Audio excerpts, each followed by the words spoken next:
Portugal, a comunidade imigrante tem cerca de 1,5 milhão de pessoas, qualquer coisa como 15% da população nacional. Ainda estamos bem longe de números como o Luxemburgo, que apresenta mais de 50%, ou a Suíça, mais de 31%, mas a verdade é que o fenómeno em Portugal também já requer algum desafio de reflexão, até pelo endurecer das regras para os vistos a quem precisa de trabalhar em território nacional e vem do estrangeiro para o fazer e, sobretudo, também na integração destas pessoas. É sobre isto que vamos falar neste espaço Pensar Portugal com a Priscila Valadão, pertencente ao Movimento Vida Justa. Obrigado por aqui estar. Também à Leila Ribeiro, fundadora e CEO da Rede Consultoria Educacional, empresária em Portugal. E eu proporia que começássemos com a vossa experiência profissional, ou pelo menos naquilo que se dedicam à comunidade imigrante, e a Leila Ribeiro, a sua Rede de Consultoria Educacional, que promove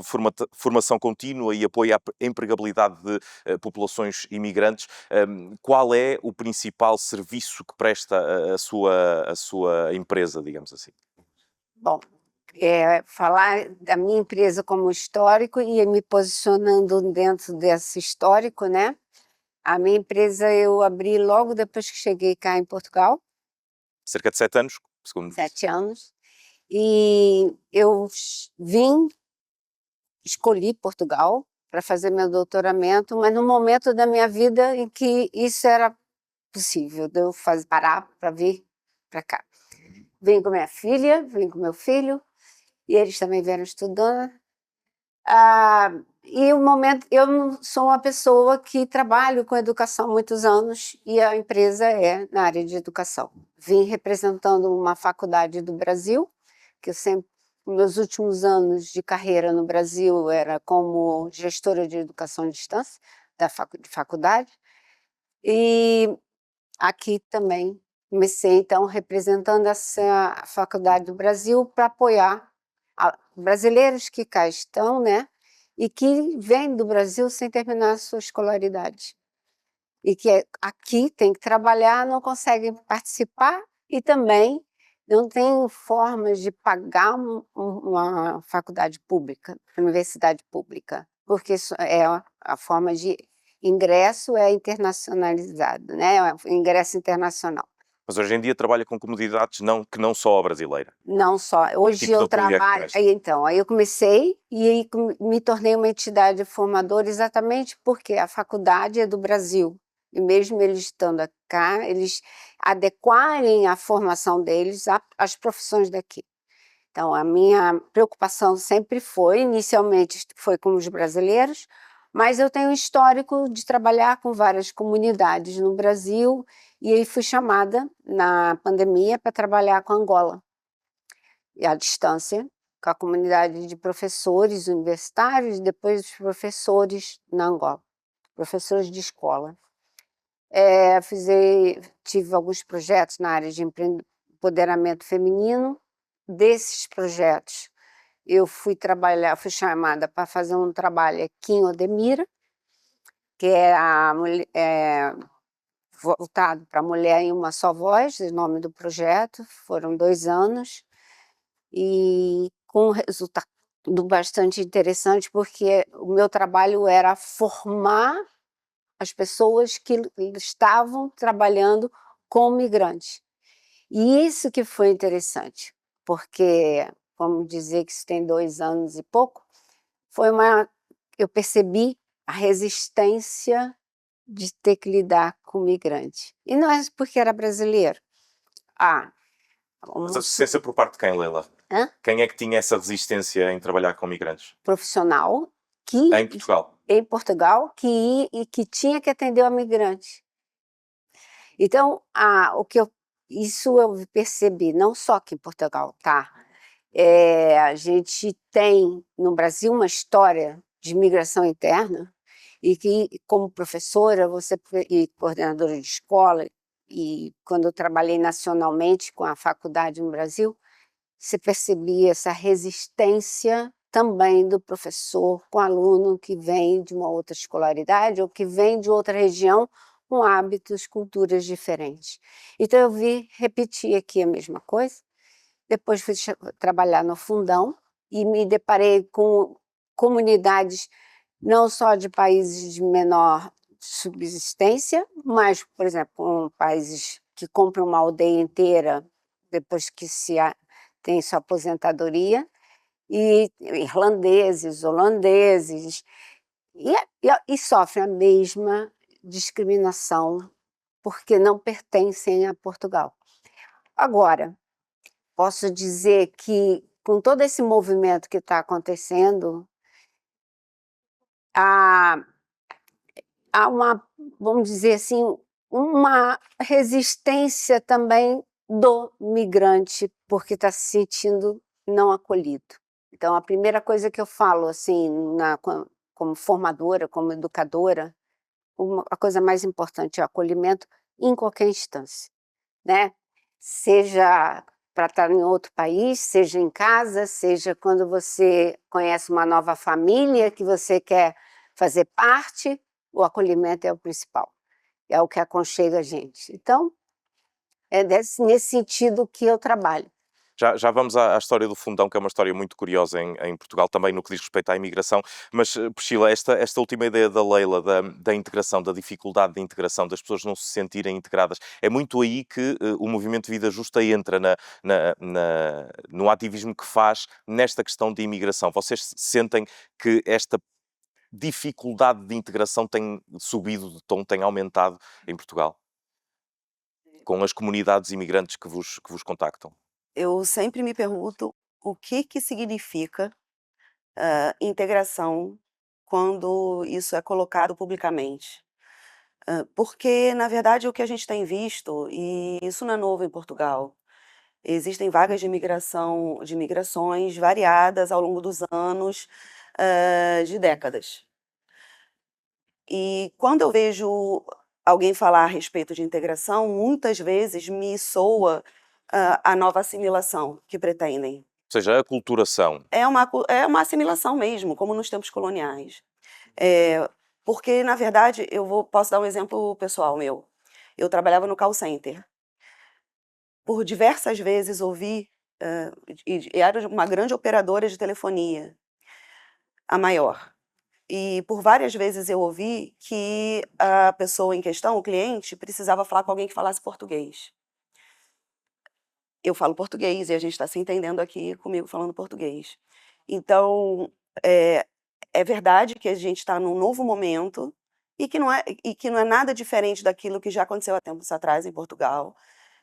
De acordo com a vaga migratória e com a precariedade de vida que existe, que recai sobre toda a população, imigrante ou nacional, independente da cor da pele, mas dependente exclusivamente da classe que a pessoa pertence, se ela tem que trabalhar para sobreviver ou não. Isso me diz que, na verdade, o problema que a gente está vivendo hoje em Portugal, a respeito dessa ampla difusão de algo que não existe, que é essa teoria da grande substituição, esse fantasma que inventaram para colocar a gente uns contra os outros, é que, na verdade, quem cria isso, quem está por trás de quem fala sobre esse assunto o tempo todo, não gosta, não é do imigrante, não gosta é de quem trabalha em Portugal. Porque o problema todo que a gente vive aqui, ele de base, de fundo, a integração em si, ela só vai acontecer quando nós todos que trabalhamos nesse país tivermos condições de aceder a empregos com garantias, contrato de trabalho, contratação coletiva, além disso, habitação, acesso a bens alimentares e etc. Porque a integração real que eu acredito é aquela que onde eu não preciso disputar um espaço com ninguém, independente se eu sou imigrante ou não. Porque, na verdade, o que eu penso é que nós que trabalhamos e que temos uma condição no Brasil, e no caso eu falo enquanto uma pessoa brasileira, mas me relacionando também com outras pessoas, de outras comunidades de pessoas imigrantes aqui em Portugal, o que eu vejo a respeito delas e de mim é que a gente não sai, quem trabalha, não sai do nosso país para viver uma experiência, entendeu? Se acontece, são raras as pessoas. E talvez no subconsciente dessas pessoas seja uma experiência, mas na verdade ela está precisando mesmo achar um caminho digno de vida. Então, o Vida Justa, a gente tem um dos pontos que a gente trabalha, são 5, e a gente incluiu o 6º, que é a imigração. Nós, do Vida Justa, nós não trabalhamos pensando exclusivamente nos imigrantes. Nós pensamos naquilo que nós somos um movimento social e que pretende o poder popular, que é de quem trabalha.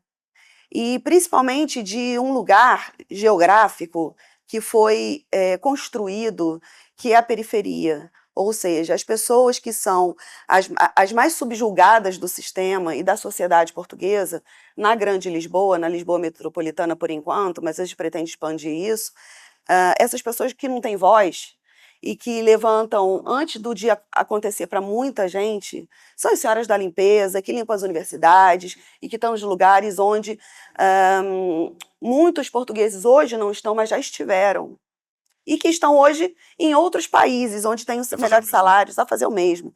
Então, o Vida Justa, ele quer trazer para um lugar de visibilidade e de voz essa parte da sociedade portuguesa que está ostracizada de propósito. Ou seja, é mais uma questão de classe do que de identidade, uma luta interseccional. Claro, porque na verdade o que a extrema-direita fala sobre qualquer movimento ou partido político onde a gente fale sobre racismo, sobre xenofobia, sobre discriminação por gênero, por orientação sexual e tudo, a extrema-direita ela faz ao contrário, né? Ela cria um outro fantasma, que eles falam que é o wokeismo, né? Como se a gente tratasse a respeito de identidades.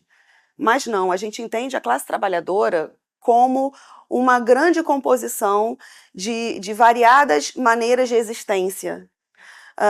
E quem cria a identidade para existir, então, um inimigo é a própria extrema-direita. É ela que tem feito esse trabalho e que, na verdade, eu penso que, como Portugal passou por uma revolução há pouquíssimo tempo atrás, historicamente há pouco tempo, poucas pessoas acreditavam que a gente chegaria novamente nesse momento da história. Mas é porque são pessoas que não estavam atentas àquilo que estava acontecendo.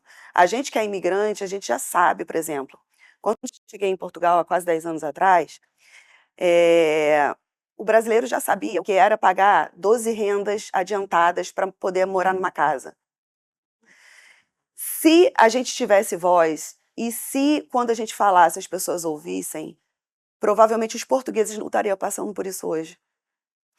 Então não é uma questão de identidade, é uma questão da materialidade da nossa vida. E é isso que o Vida Justa vem trazer. Vem trazer para um espaço público aquilo que já era conhecido há muitos anos em Portugal. Só que as pessoas não queriam ver. Priscila, porque morou também noutros países da Europa antes de vir para Portugal, certo? Não, não morei. Não morei. tem Eu passei por outros países em viagem, porque na verdade eu nasci na Alemanha, mas eu saí de lá bebezinha. Mas pode me perguntar. Não, a minha questão era se a sua consciência foi mais, destes problemas, foi mais exacerbada em Portugal do que noutros países. Se sentiu essa diferença nos outros países também? Pronto, assim, eu passei nos outros países, como eu disse, né? Eu posso falar... Não tanto tempo como em Portugal. Mas também tem uma realidade prática da minha vida. Eu nasci na Alemanha. Eu não tenho direito à cidadania alemã. E isso é a realidade que a gente está vendo acontecer agora com a alteração da política portuguesa. São pessoas que nascem no próprio país, nesse país, e que não têm acesso a ser daqui. Na verdade, não se conhece outra realidade. Não foi o meu caso porque eu fui bebê para o Brasil. Bom, meus pais são brasileiros e o meu pai era um estudante, trabalhador de das indústrias nucleares do Brasil. Meu pai era físico nuclear e foi estudar enriquecimento de urânio na Alemanha. Algo muito específico. Nasço na Alemanha nesse período e depois vou para o Brasil quando bebê.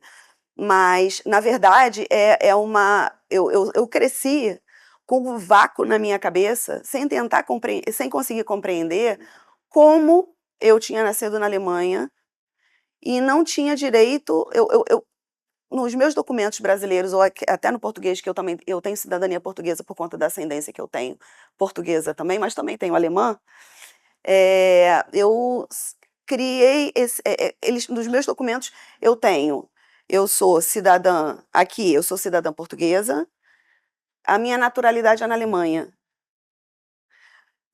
No Brasil, eu sou cidadã brasileira e a minha naturalidade é alemã. Então, é interessante a gente dizer que essas vagas migratórias, elas têm consequências diretas na vida da gente que migra. Por quê? O meu pai estava a trabalho, e eu nasci lá. Eu aqui estou em trabalho, eu trabalho. E os meus filhos não nasceram aqui, mas tem variadas pessoas que eu conheço que nasceram em Portugal, e que não têm nem a cidadania do país de origem dos pais e nem tiveram acesso à cidadania portuguesa. Porque existe um nome, né, chamado os afropeus, que são essas pessoas que são cidadãos de lugar nenhum, apesar de serem portugueses, porque se revêem aqui. E isso que está acontecendo agora na política portuguesa, e você vai entrar nesse ponto já já que eu sei, o que está acontecendo na política portuguesa é criar, como você disse, essa, essa incapacidade de integração real e não a assimilação, por parte, inclusive, de quem vai nascer aqui. Muito bem. Leila, esta parte da integração, agora falamos da integração noutro sentido, a integração profissional, por parte de quem vocês acompanham durante o período de formação, depois a integração no mercado de trabalho, é facilitada, é mais complicada do que para cidadãos naturais portugueses? Encontram essa resistência por parte do mercado de trabalho? Sim, vou comentar sobre uma formação que eu ofereço, que muito conhecida, que é a formação pedagógica inicial de formadores, que dá o certificado de competência pedagógica. Profissionais que estão aqui trabalhando, brasileiros que estão aqui trabalhando, que têm faculdade, mestrado, doutorado, não conseguem hoje mais ter a possibilidade de fazer essa certificação, porque primeiro tem que ter reconhecimento da sua escolaridade de grau aqui, isso em qualquer situação, mas isso não é só no Brasil. Se meu doutorado, eu voltando ao Brasil, eu tenho que reconhecer ele lá. Isso todos os países têm essa exigência, o grau de complexidade varia em cada país. Aqui, o que acontece? É caro. Porque se você vem como brasileiro e quer trabalhar e tem a dificuldade de trabalho e aceita um subtrabalho temporário, ou sempre trabalhos temporários, porque se não podem te contratar por causa da sua residência, você não tem, o seu dinheiro guardado, você não vai investir 500 euros para reconhecer a sua faculdade.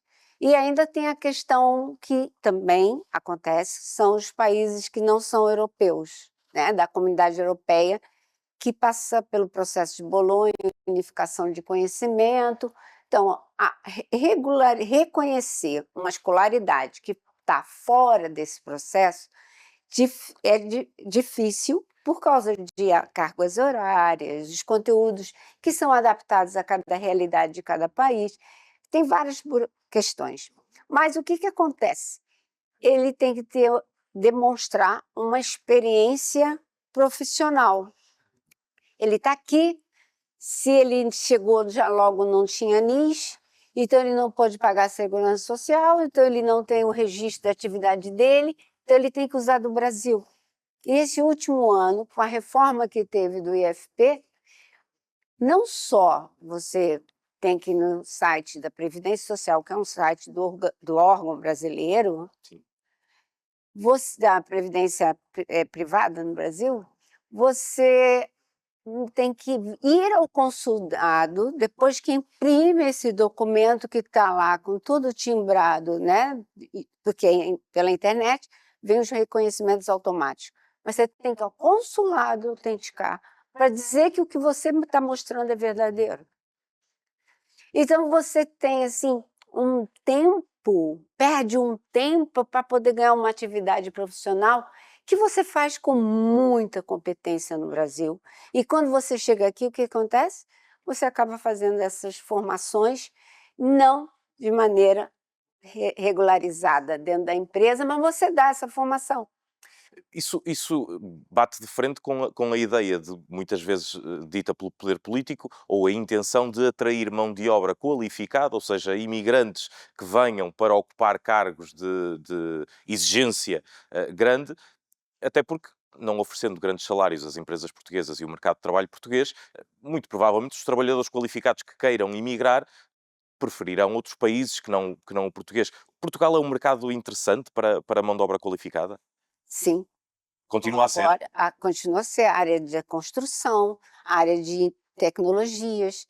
Você tem um número de brasileiros contratados na área de TI, diversas áreas do TI, que é muito relevante. Eles vêm com competência, os alunos da faculdade que eu represento, antes de terminar o curso, já estão contratados, mas de forma irregular. Por quê? Ainda não tem a residência, mas é aproveitado o conhecimento deles. Então, é essa questão toda que eu procuro trabalhar com eles. Faço várias reuniões, vários encontros, onde eu vou falar da carreira, o que eles têm que se preocupar, né? Até mesmo, porque se acontecer dele ter que voltar ao Brasil, ele tem que saber como voltar, ele tem que saber como aproveitar a experiência dele, o conhecimento dele aqui no Brasil, em qualquer lugar que ele vá. Que Portugal é uma porta para qualquer outro país da Europa, que assim fazem. Né? Não é só brasileiro que vem para cá para ir para outro país. Os indianos estão aqui para ir para outro país. Os ucranianos agora também já estão saindo para outro país. Né? Trabalhei diretamente com os ucranianos no CFPIC, Centro de Formação na Indústria do Calçado, no Porto. E trabalhei com São Tomé e Príncipe, jovens. O que mais me chamou a atenção foi que qualquer irregularidade, os ucranianos têm um outro, vou colocar depois, mas os de São Tomé e Príncipe, se repetir o ano, você é deportado para o seu país como se você tivesse feito um crime, e ele vem com uma escolaridade, tipo São Tomé, essa escolaridade não é a mesma que é exigida para o grupo que está aqui, ele não tem o mesmo nível de conhecimento e tem outra prática de conhecimento. Então, eu fui trabalhar exatamente com eles nesse sentido. O que você sabe, o que você aprendeu lá a fazer e o que você pode fazer aqui muito bem. Isso que você sabe, não, eu fui trabalhar, para você entender, eu grafitei com eles. Eu fazia jogos de futebol para entender matemática, para entenderem várias coisas.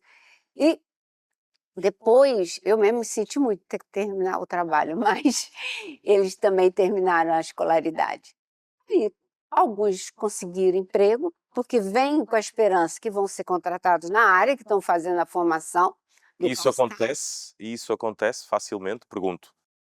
O projeto parou exatamente nesse aspecto. Mas isso é uma das coisas, né, que eu estou falando. O que eu considero é que quem elabora o projeto e quem executa, a fala é muito distante. Os discursos são distantes. Não é só esse projeto, nós estávamos falando do Fundão, é outro. A Cidade do Acolhimento. Né? Foi nomeado. Sim, tornou-se a Cidade do Acolhimento. uma Também referência recebem jovens de Angola. Na integração de todos os povos, na verdade. Há casos de imigrantes que estiveram aqui nas grandes cidades, em Lisboa, no Porto, a dormir na rua, e que encontraram lá uma casa, uma vida, uma outra dignidade. Sim, não posso Que realidade é dizer... que conheceu no Fundão? Ainda não estava dessa forma, que foi 3 anos atrás. Foi logo depois que acabou o projeto, no ano seguinte eles conseguiram ter um nome na cidade, de Cidade do Acolhimento, né? Mas durante a formação foi muito duro, As culturas são muito diferentes. Eu trabalhei com 17 culturas diferentes ali dentro. Mesmo, por exemplo, vindo do Paquistão, você tem, dependendo da região e da crença, uma diferença de comportamento, né? E eles não mudam aqui. A gente estava conversando, né? O brasileiro, ele se permite estar no local. Eles estão, mas é interessante o termo que eu vou usar. Não se sentem expatriados, pelo contrário, porque eles pertencerão sempre ao seu país de origem. O estar aqui é uma coisa temporária, o que não lhes permite trabalhar, aceitar o acolhimento. Então demorou bastante isso, porque foram contratadas pessoas da própria comunidade para virem para a AIMA, que não era a AIMA, era a AIPA ou o CEF, trabalhar com eles, porque tinha que entender a língua. E eles próprios ficavam com suas resistências. Que eu posso falar do português, né, que está atendendo a eles. E não sabe muito o que fazer, porque ele escuta algo acima, e na hora que ele vai botar em prática, ele diz, não tem como. Mas o que é que isso significa? Isso são os portugueses, é a atitude dos portugueses que... Eles ficam desorientados, e eu acredito que até hoje há isso. Por exemplo, vamos colocar agora, a exigência da AIMA. Eu pedi minha nacionalidade. Estou aqui há 7 anos trabalhando, tenho direito. Minha filha a avó é portuguesa, vamos lá. E eu disse, e agora? O que vai acontecer? O meu processo está em curso. Se o processo está em curso, a legislação pode eventualmente mudar, ainda não se sabe. E aí ele disse, minha senhora, eu torço para a senhora conseguir. A senhora faz um bem para cá, conheço o seu trabalho, mas eu torço para a senhora conseguir. Eu falei, eu não me sinto expatriada. Eu sou brasileira, mas bom, agora eu vou falar, né? Meus 40 anos de profissão, eu já morei em muitos lugares. Eu já me mudei 32 vezes. Em países diferentes? 7 países diferentes. Já fui para a Itália, já trabalhei já fui fazer trabalho em Maryland, na Universidade de Maryland, fiquei na Angola, já fui para a Grécia, porque muitos anos atrás eu velejava e trouxe o veleiro e fiquei um tempo. São coisas da vida. E que diferenças encontra para o acolhimento que sente? Canadá, Que México. diferenças encontra no acolhimento desses povos e para o português? Eu vou dizer a diferença de Ocidente e Oriente. Né? Ou melhor, Ocidente Médio, Ocidente América, você tem uma forma diferente daqui. América Central, América do Sul, totalmente diferente daqui. Argentina, Chile, Bolívia, Peru, é totalmente diferente. Mais próximos? Mais próximo. Hoje, em função da globalização e desse, não posso falar surto, mas uma explosão de imigração no mundo, né? Que não é só aqui que acolhe, todo mundo está acolhendo todo mundo, que todo mundo está buscando alguma coisa para ficar bem, e que é uma coisa do homem, né? A gente tem vários teóricos que falam sobre isso. Então, quando Boaventura, que é um teórico, um sociólogo, que fala do conhecimento do Sul, da hegemonidade do conhecimento que vem do Sul, é verdade. E a gente não pode pensar que Portugal... Eu escutei ontem numa notícia, num jornal noticiário, que Portugal não largou o Brasil, né? Porque a gente, como brasileiro, tem a história de que a independência, né, que Portugal tem um mal. Não tem isso. Se a gente for pensar na história em si do Brasil, e os portugueses no Brasil, o momento em que o próprio português precisou sair daqui e foi acolhido e foi lá governar o seu país de lá, né? E quando ele volta, tudo que está acontecendo em volta, ele também tem essa... Eu vejo o português com uma necessidade de raiz em função da sua própria história. Quando você teve um movimento em que os expatriados que estavam trabalhando nos países que foram emancipados na África, Portugal teve que acolher aquele número enorme de professores, de crianças, e buscar espaço. As escolas privadas foram mais autorizadas muito nessa época. Então, há também uma história recente em Portugal. É diferente, o Brasil vive isso há muitos anos e Portugal está recente. Então, quem está aqui trabalhando, atendendo o migrante, ele também precisa de acolhimento. Ser acolhido por esse migrante, para que ele entenda a necessidade do migrante, né? Eu vejo muito por aí. E foi assim no Fundão. Só depois que a gente fez esse movimento deles, do migrante e do grupo que estava trabalhando, que eram 12, é que a gente conseguiu algum resultado. E hoje em dia pode-se falar que há uma comunidade no Fundão e não diferentes comunidades? Há uma comunidade no Fundão, sim, pode falar. E eles estão acolhendo outros. Também tem outras necessidades, né? Por exemplo, você precisa de mão de obra. Eles estão agora trazendo jovens de Angola.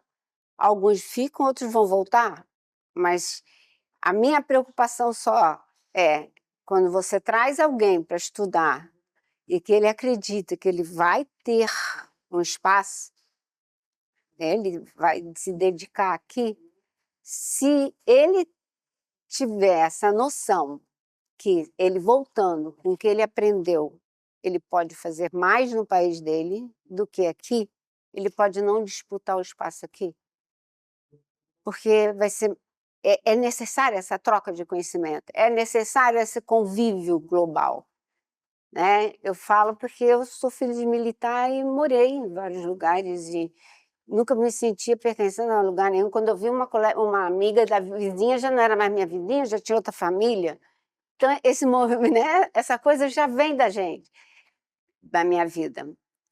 E eu acho que eu também ensinei isso aos meus filhos, porque se foram comigo para tudo quanto é lugar, ela nem está ali, mas eu posso dizer que sim, é uma questão importante. Entretanto, Priscila, o prometido é devido à parte política que tem mudado nos últimos anos. Em junho do ano passado, o fim da manifestação de interesse para a aquisição de visto. Entretanto, a discussão em torno da lei da nacionalidade, o que é que isto tem degradado a condição da população imigrante em Portugal? Bem, eu acho que eu posso falar também a partir da minha própria história. Eu tinha direito, de acordo com a lei, na altura, houve uma alteração, eu já não me lembro exatamente em que ano, mas 2016, pode ser, na lei de nacionalidade, onde, a partir dela, eu consegui, então, pegar a nacionalidade do meu avô e puxar até mim. Na verdade, foi do meu avô até mim. Sendo que o meu avô está morto. Então, passou para o meu pai, do meu pai passou para mim, e de mim passou para os meus filhos, e foi assim. Mas, quando eu cheguei aqui, aí quando eu vim para cá, eu achei que eu fosse rapidamente conseguir resolver meu processo de cidadania. Então, a gente veio, eu vim com a minha família, acreditando em tudo que eu lia. Eu falei assim, não, a lei foi promulgada, então tá fácil. Vou chegar lá, dou entrada na cidadania do meu pai, rapidamente eu vou ter, pronto, está tudo resolvido. E não foi assim, né? Primeiro porque os processos administrativos são absolutamente morosos. O serviço público português é muito moroso. E a gente que está nos países do sul global, a gente acha que é Europa. Vai ser tudo muito rápido, vai funcionar, vai tudo funcionar rápido. E Mas de eu fato não falo que a acontece. gente herdou essa coisa amorosa do governo, né, do serviço público daqui, né? Assim, eu não vou entrar nesse aspecto, A eu vou gente voltar aqui, eu vou voltar. Eu acho que a gente herdou ainda outras tantas coisas. E daí, e assim, viva o serviço público, gratuito para todas as Isso é pessoas. verdade. Mas, voltando a isso tudo, a gente não conseguiu resolver. Quando o nosso dinheiro acabou, e a gente não trouxe uma reserva muito grande, eu tive que recorrer à manifestação de interesse. Então, eu consegui um trabalho e a partir dele é que eu e minha família a gente se regularizou. Então, quando eu vi esse novo governo, que é o anterior ainda, agir com essa velha prática de não possibilitar que imigrantes se regularizem através do seu próprio trabalho, eu fiquei muito horrorizada. Isso aí eu pessoalmente. Agora, eu, participante de um movimento social e tendo contato e amigos que são das comunidades mais prejudicadas, que não são CPLP, eu penso algumas coisas. Primeiro, a agricultura do país, ela sem imigrantes, não CPLP, ela não vai existir. Então, a saladinha que está no prato do português, o repolho ou a couve, que se come no dia a dia, ela não vai ter, não. E não só em Portugal, na Europa, porque a gente sabe que a agricultura portuguesa é muito feita para exportação. Então, eu vejo que a gente está vivendo um tempo que, quando se tira a possibilidade de manifestação de interesse, e se entende, porque é também bom explicar que isso não é a política só desse governo, da AD. É a política do governo anterior também, que não deu resposta à função pública para que os processos que estavam parados no CEF pudessem correr. Eu ouvi de um certo partido político que saiu agora, que foi o anterior governo, numa reunião que o Vida Justa fez com eles, que eles não eram a favor de voltar com a manifestação de interesse, porque Portugal não tem capacidade administrativa no serviço público para fazê-lo. E é como se tivesse sido um erro a aprovação da manifestação de interesse anteriormente. Sendo que a manifestação de interesse existiu por conta de uma grande luta das associações e da população, imigrante e não só, para que ela acontecesse, porque é exatamente isso que vai acontecer agora. É um processo de escravização moderna. São as pessoas que vão trabalhar e que trabalham e que não vão ter acesso a direitos básicos, porque é disso que a gente está falando, é de direitos. Enquanto grande parte da população que é tomada por esse sentimento, né, contra o imigrante, acredita que a gente diminui salários, a gente que é imigrante faz o salário do português diminuir. É verdade. Só que isso é uma moeda de duas faces. O imigrante, ele faz o salário diminuir, porque, do outro lado, tem a parte que, se eu não tenho documentação, eu vou aceitar qualquer salário e não tenho a quem recorrer para falar que estão me pagando errado e que eu estou sofrendo assédio no trabalho e que eu estou sendo achincalhada no meu trabalho. Então, isso tem sempre os dois lados. Se eu não tenho acesso à minha regularização a um documento português, porque é importante dizer, eu tenho documento no meu país. Não é que eu sou indocumentada, eu sou indocumentada em Portugal.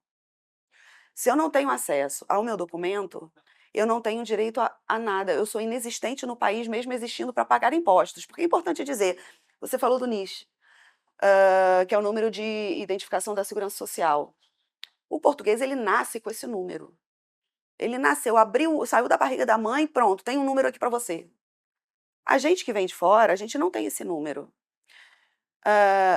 Por conta da luta de todas essas associações e, como eu falei, né, dessa massa de imigrantes e não só, reivindicando a regularização de imigrantes, trabalhadores, foi possível, então, que a gente não ficasse nesse limbo, porque quando eu cheguei aqui era um limbo, essa coisa do NIS. Era assim, eu só posso pedir o número da Segurança Social se eu tiver um contrato de trabalho. E eu só posso ter um contrato de trabalho se eu tiver um número de Segurança Social, mais o número do NIF, que é o contribuinte, que é através dele que eu pago impostos, esse eu posso ter. Eu mesma passei por essa situação, que foi trabalhar, recolher, e se o meu dinheiro, e se eu não tivesse o título de residência válido, eu não poderia ter acesso àquilo que foi fruto do meu trabalho, que é o desemprego. E que ninguém me deu nada, não, eu paguei por ele. Sabe? Ou seja, a gente cria uma camada de pessoas escravizadas em Portugal, que trabalham sem acesso a nada, só tem acesso a pagar e a fazer dinheiro e riqueza para quem me contrata. Isso ainda hoje existe, de resto, com pessoas que trabalham, imigrantes que trabalham com descontos para a Segurança Social e acabam por ser detidos porque estão irregulares em Portugal, porque com o fim da manifestação de interesse depois não. Sim, a gente tem, Vocês têm casos desses a também? gente tem duas situações. Por exemplo, posso dar o caso do talude. O caso do talude, que está agora sendo muito falado, que nós temos, então, um autarca do partido político do governo anterior, inclusive, que fez a demolição de várias casas das pessoas, porque eu me recuso a chamar de barraca, o que é a única alternativa habitacional para uma pessoa, que é como ela enxerga aquilo. É uma casa. Então, esse autarca destruiu as casas. A comunidade que mora ali é uma grande comunidade imigrante, de 2 países africanos em específico, basicamente, mas tem portugueses. Porque as barracas, como se chama, elas não são uma realidade, hoje ainda, não só de imigrantes, também é uma realidade de portugueses, poucos, mas é. E já foi de uma grande camada da população portuguesa, em Lisboa, e não só em Lisboa. Mas essas pessoas, elas têm títulos de residência, elas estão regulares e não conseguem aceder a uma casa. Em contrapartida, existem outras pessoas que precisam renovar a autorização de residência, que já têm autorização de residência e precisam renovar. E eu passei por isso várias vezes. E eu sei o desespero que era eu ter um contrato de trabalho na época que estava acabando a renovação, o período, a validade da minha autorização de residência, eu ficava em desespero, porque se acabassem com o meu contrato de trabalho, se eu tivesse um contrato de trabalho a termo incerto, e não a termo certo, certinho, para mostrar para o CEF o documento que eu tenho, ó, eu tenho um contrato de trabalho, os meus filhos iam passar mal comigo outra vez, sabe? E depois a gente tem as outras pessoas que hoje estão no país, deram entrada na manifestação de interesse enquanto elas existiam, foi negado de qualquer maneira. A gente tem o grupo do pessoal dos imigrantes dos Anjos, por exemplo, que viviam em tendas na Igreja dos Anjos, ali em Lisboa. Penso que são 60 processos que foram negados, recusados, sem grandes explicações. E depois a gente tem outras pessoas, que são as pessoas que vêm para cá, porque não vai parar de receber imigrante, Portugal não vai parar de receber imigrante. E por conta de um determinado motivo, né? A gente estava falando sobre as migrações, globalização e etc. Portugal tem um papel nisso, nas migrações. Não só porque os próprios saem do próprio país há centenas de anos, porque é assim que funciona, é de fato implícito ao homem a migração, mas é por algo material, né? A família real e a nobreza portuguesa não saíram de Portugal para viver também uma aventura, eles foram para lá fugidos. Depois a gente tem essa lógica da gente pensar na realidade de hoje. Mas eu gosto de fazer o paralelo porque nada do que a gente vive hoje é independente do passado. Existe todo um histórico para a gente chegar aqui nesse momento. Eu não falo português à toa. Eu não existo enquanto essa mistura de pessoas escravizadas com portugueses, com alemães à toa. Eu sou a materialidade daquilo que é o processo da criação portuguesa, né? Enfim, hoje a gente tem Portugal fazendo parte da União Europeia. Se eu for pensar em Gaza, Portugal tem culpa do que está acontecendo em Gaza também. enquanto país. Aquilo que acontece no Bangladesh hoje também é culpa de Portugal. Indiretamente e diretamente, porque faz parte da União Europeia. Ou Aquilo que seja, é normal que acontece essas na pessoas, Índia também. queiram Sim, quando se vive, movimentar-se. é óbvio, porque na verdade as pessoas estão em fuga. A gente tem dois tipos de imigração, né? Vou aqui variar de imigrações. A gente tem os refugiados e a gente tem os migrantes, os migrantes. São ambos migrantes, só que com estatutos diferentes, inclusive jurídicos. E aquilo que acontece, ainda não se mexeu muito no estatuto dos refugiados. Mas, ainda que essas pessoas saiam dos seus países e não peçam estatuto de refugiado, porque não existe de fato uma guerra, o Brasil não está numa guerra direta, mas existe uma guerra. Isso também, de alguma maneira, é culpa de Portugal. Vou dizer melhor porque eu não gosto de culpa, porque isso é moralismo, mas é uma responsabilidade. Eu não vou entrar na moralidade da coisa. Então, a gente entende enquanto movimento que, a partir do momento, e apesar de ser tudo muito complexo, e é complexo, né? O que a gente vive hoje no mundo é complexo, mas a gente sabe que uma coisa vai se pegando na outra e quando a gente vê, está nessa situação. Tudo que eu posso falar é que esse governo, que já está no seu segundo governo, ele pegou de início, a primeira coisa que ele fez quando entrou, que pegou o governo, foi pegar a pauta imigração. Ele não resolveu habitação, que é uma problemática séria para todas as pessoas que vivem aqui e trabalham. Ele não resolveu a questão da saúde, que é uma problemática, as grávidas estão por aí, sabem, só elas sabem o medo que tem de não conseguir Mas ter porquê é filho. que acha que essa foi a grande prioridade? A grande prioridade foi porque, a minha opinião, e eu entendo que seja a opinião do movimento, do Vida Justa, é crescente, essa crescente ideia que está se espraiando pela comunidade portuguesa, pela sociedade portuguesa, inclusive entre imigrantes, tá? Imigrantes que trabalham. Eu gosto de fazer diferença porque existe essa coisa do rico que migra. E o rico que migra tem grande parte de mão nisso que está acontecendo em relação à habitação, por exemplo. Mas depois a gente pode entrar por isso, que é o visto gold, e que ninguém mexeu nisso. Pelo contrário, reforçou. Mas, enfim, a gente tem aqui essa dificuldade toda de quem trabalha. Eu já me perdi aqui A naquele questão era segundo. porque é que considera que politicamente foi Sim, uma bom, decisão já lembrei, tornar prioridade a questão da Ok, imigração? lembrei, desculpa.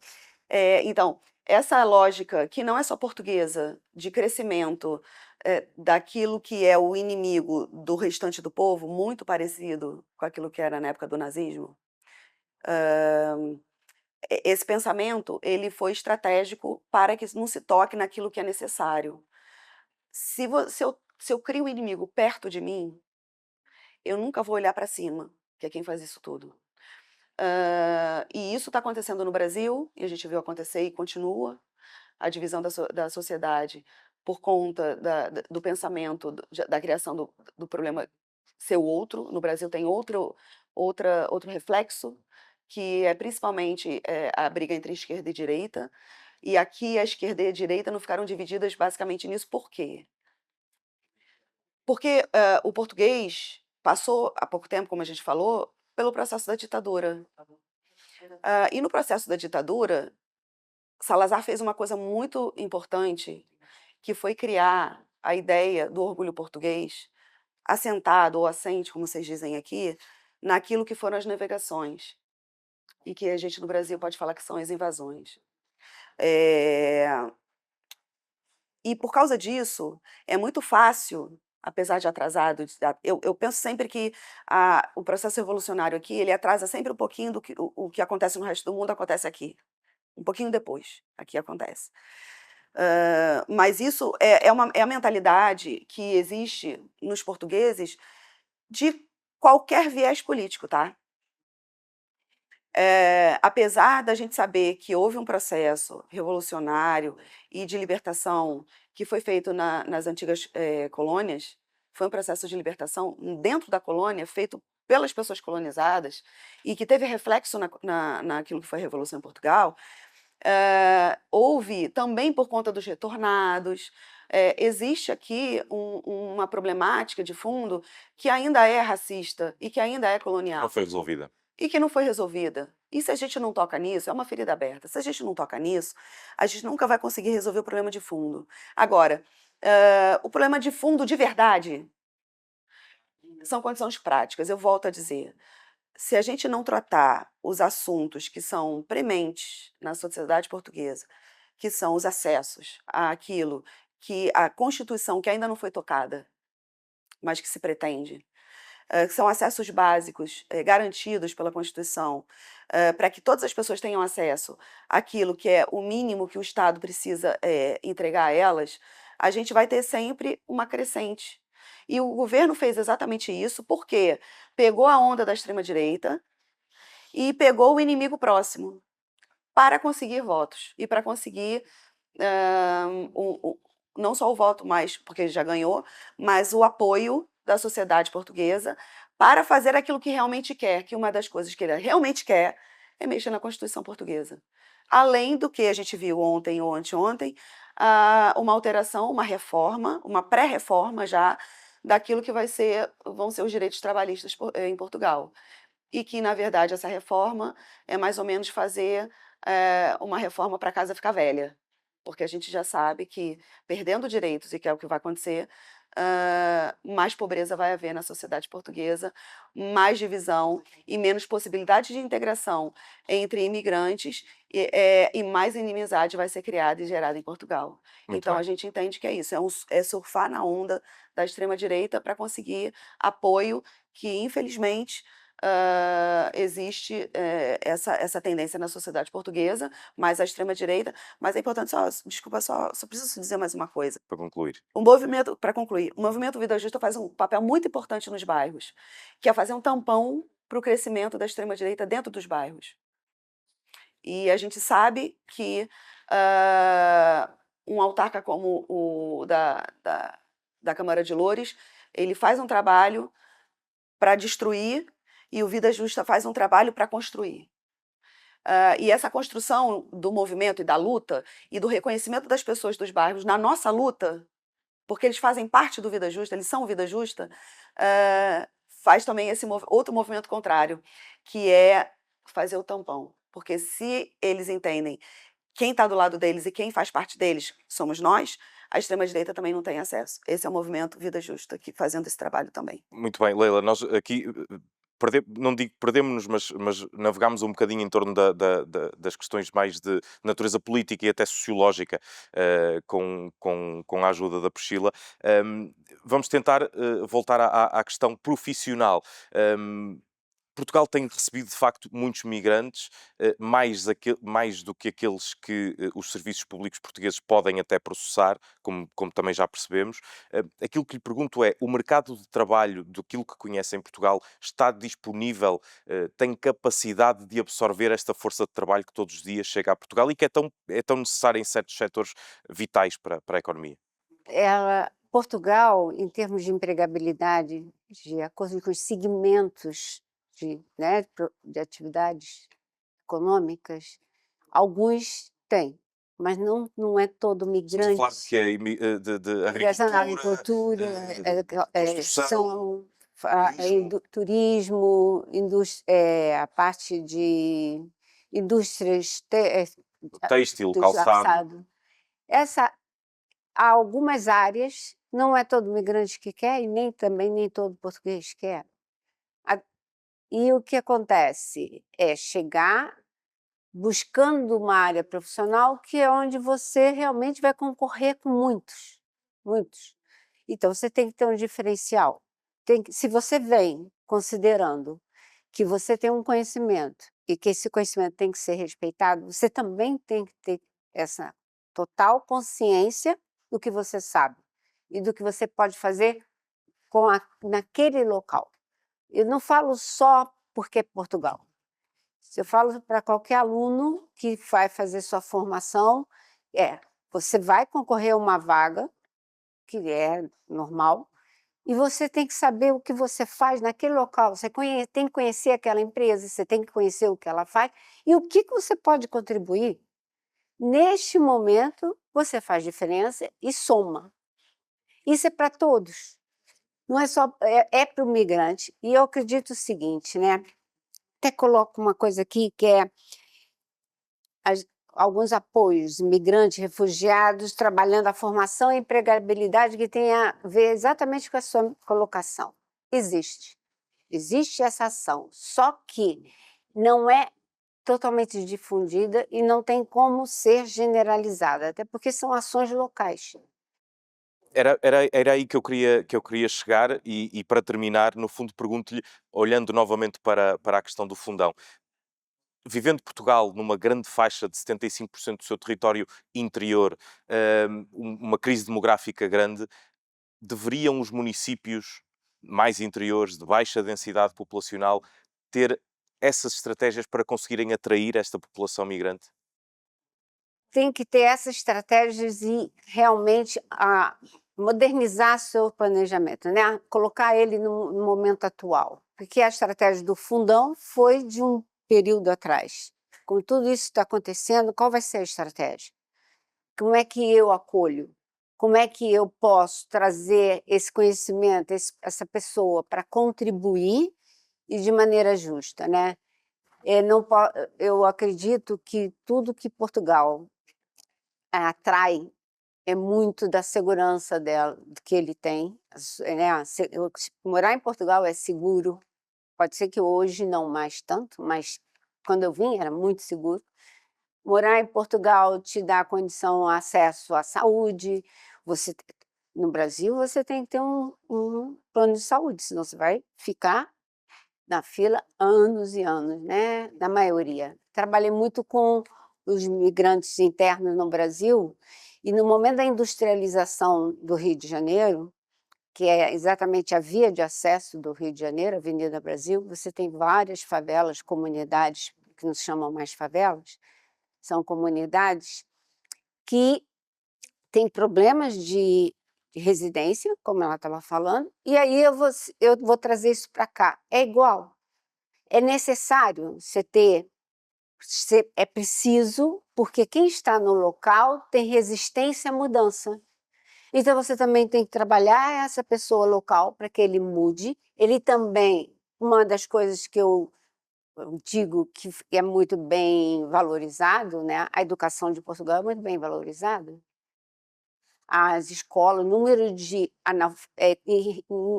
mínimo, né, nada, não é considerado, né, em termos de porcentagem de analfabetos. A escolaridade, o nível de escolaridade é alto. Você tem um bom nível de escolaridade, com instituições, com grupos escolares, com educação de bom nível, e mesmo recebendo a migração, um empenho muito grande nesse acolhimento do migrante. O que você vê internamente nas escolas são famílias que aí são a questão da cultura, do que a gente estava falando, que eles não sabem como conviver com essa criança que está vindo de fora, mas vamos dizer, a política da educação, ela está acontecendo. Então, não trabalhar distante, não fazer da política um modo de ser eleito, né? É fazer da política algo que realmente vai beneficiar a população, porque todos estão aí. Muito bem. Entendeu? Muito obrigado, Leila Ribeiro e Priscila Valadão. Abordámos aqui algumas dimensões das muitas que encerram o tema da imigração, até porque este é um tema do presente e será um tema do futuro, porque a crise demográfica em Portugal e a falta de mão de obra em vários setores essenciais para a economia portuguesa vão continuar a ser, muitas vezes, um chamariz para quem precisa de procurar outro país para viver e trabalhar. Muito obrigado por estar connosco em mais um espaço de reflexão Pensar Portugal.